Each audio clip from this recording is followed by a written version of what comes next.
Kolkata murder case में नित्य दिन नए खुलासे हो रहे हैं, नई से नई बातें निकलकर सामने आ रही है। अब जो बात निकलकर सामने आ रही है वो सुनकर आप हैरान रह जाओगे। दीप घोष किन्नरों के नंबर ढूंढता था सोशल मीडिया पर और बाद में वो उनको बुलाता था अपनी जगह पर और उनके साथ करता था घिनौने काम।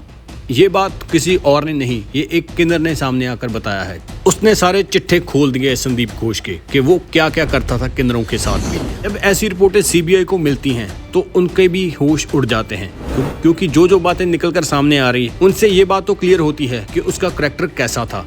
और साथ ही साथ उस पर ईडी का भी शिकंजा कसा हुआ था, क्योंकि कुछ ऐसे दस्तावेज मिले थे, कुछ ऐसी चीजें मिली थी जिसके वो जवाब सही तरीके से नहीं दे सका और इसलिए ईडी का शिकंजा भी कसा हुआ है संदीप घोष के ऊपर।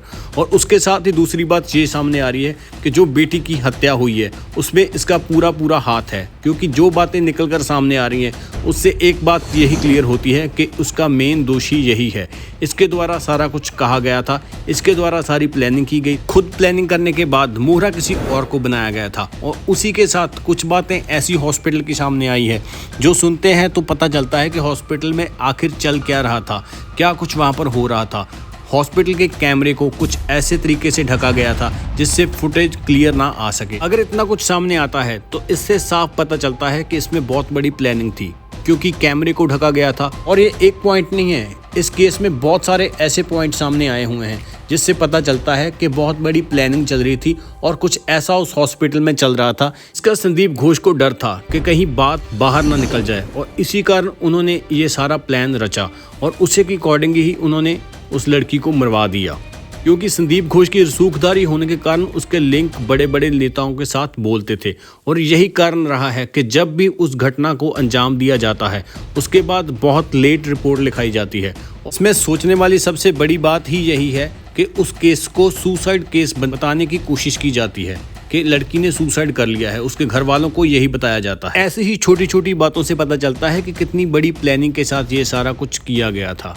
क्योंकि जब लड़की के घर वालों को ये बताया जाता है कि सुसाइड केस है, इसको उछाला ना जाए, इसको बंद कर दिया जाए, तो लड़की के घर वालों ने इस बात को उठाना शुरू किया। सूत्रों की माने तो यही पता चलता है, क्योंकि संदीप घोष ने जो प्लानिंग की थी उसके अकॉर्डिंग अगर कोई बात ना उठाता, अगर लड़की के घर वाले ये सोच लेते कि हाँ हमारी लड़की ने सुसाइड कर लिया है और बात बंद हो जाती और पोस्टमार्टम के बाद उसका संस्कार हो जाना था और सारी बात दब जानी थी, लेकिन ऐसा होता नहीं। बात उठाई जाती है। जैसे ही इस बात का फैलाव होना शुरू हो जाता है तो संदीप घोष को भी डर लगना शुरू हो जाता है कि इसमें कुछ ना कुछ गड़बड़ी हो सकती है, तो वो सबूत मिटाने की कोशिश करते हैं। उसके बाद क्या होता है, हॉस्पिटल का बाथरूम तोड़कर सबूत मिटाए जाते हैं और साथ ही साथ में जो पुलिस वाला होता है जिसको अभी गिरफ्तार कर लिया जा चुका है। सीबीआई की माने तो ये भी निकल कर सामने आ रहा है कि उस टाइम बहुत लंबा टाइम संदीप घोष की उस एसएचओ के साथ बात होती रही है। इसमें क्या बात हो रही थी ये कुछ सामने नहीं आया, लेकिन ये बात कही जा रही है कि उनकी आपस में बहुत लंबी बात होती रही है।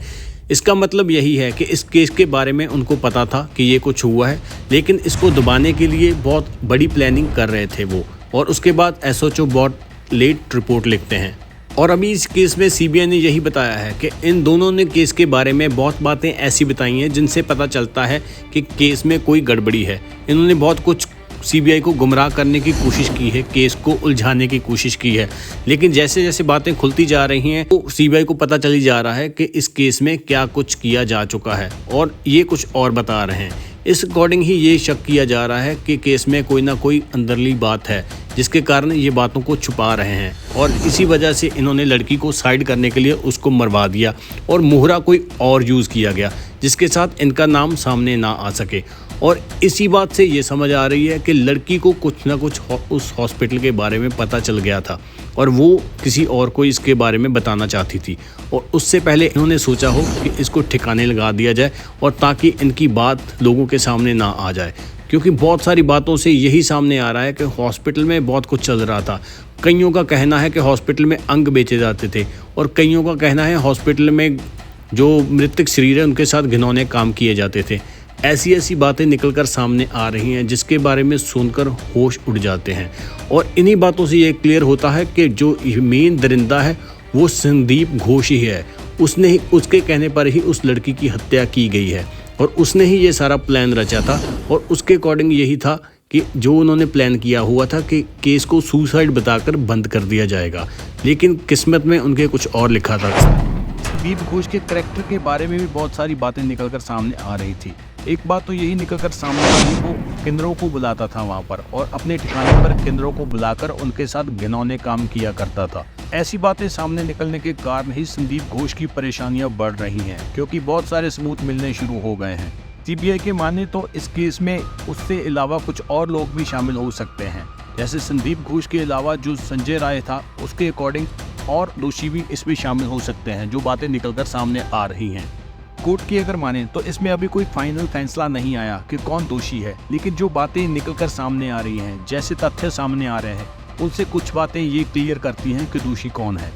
इसके बारे में आगे डिटेल में बात करते हैं, लेकिन उससे पहले अगर आप चाहते हैं कि इस बेटी को इंसाफ मिल सके तो नीचे कमेंट में जाकर वी वांट जस्टिस जरूर लिखें, क्योंकि हमारा मेन मोटिव यही है कि उन दरिंदों को फांसी की सजा मिल सके जिन्होंने इतना घिनौना काम इस बेटी के साथ किया है। इसलिए उनको फांसी के तख्ते तक पहुंचाने के लिए हम नित दिन वीडियो डालकर पुरजोर काम कर रहे हैं। अगर आपको वीडियो अच्छी लग रही है तो चैनल को सब्सक्राइब जरूर कर देना। अगर आप डॉक्टर बेटी को श्रद्धांजलि देना चाहते हैं तो वीडियो को लाइक जरूर कर देना।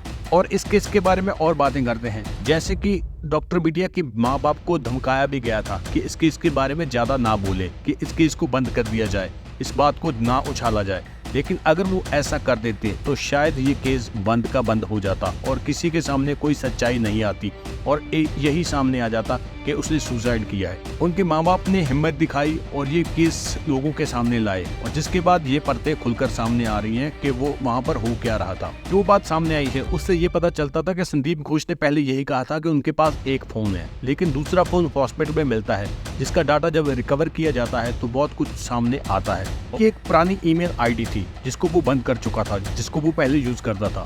जैसे ही सीबीआई को उसके बारे में पता चलता है तो उसमें और बहुत सारे खुलासे हो जाते हैं, जिससे सीबीआई भी हैरान रह जाती है। सीबीआई यही सबूत कोर्ट के सामने पेश करती है। उसको देखते हुए कोर्ट गैर जमानती वारंट जारी करती है संदीप घोष के खिलाफ।